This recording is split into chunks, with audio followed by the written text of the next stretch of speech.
আন এটা ভিডিঅ'লৈ আপোনালোকক স্বাগতম জনালোঁ গাইজ। আজি এটা ভিডিঅ' দেখাইছোঁ মাছৰ আঞ্জা। মই মাছ ভাজি আছোঁ। তাৰপিছতে আলু কুকাৰত বইল কৰিলোঁ, তাকো আলুখিনি গুচাই বাকলি গুচাই ল'লোঁ। তাৰপিছতে মই পিঁয়াজ ভাজি আছোঁ। পিঁয়াজ ভাজাৰ পাছতে মছলাখিনি চব দি দিলোঁ। মছলা দি পূৰা ভাজি আছোঁ। ভাজা হোৱাৰ পাছতে নিমখ দি দিছোঁ।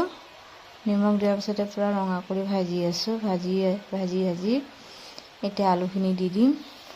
আলু দিয়াৰ পাছতে পূৰা ভাজা হোৱাৰ পাছতে গৰম পানী বনাই ইয়াতে দি দিম। পূৰা দিয়াৰ পাছতে মই মান ধনিয়া ৰুইছিলোঁ, তাৰে 2 কিলোমান ছিঙি আনিছোঁ, আনি দিছোঁ। ভিডিঅ'টো কেনে লাগিছে গাইজ জনাব আপোনালোকে।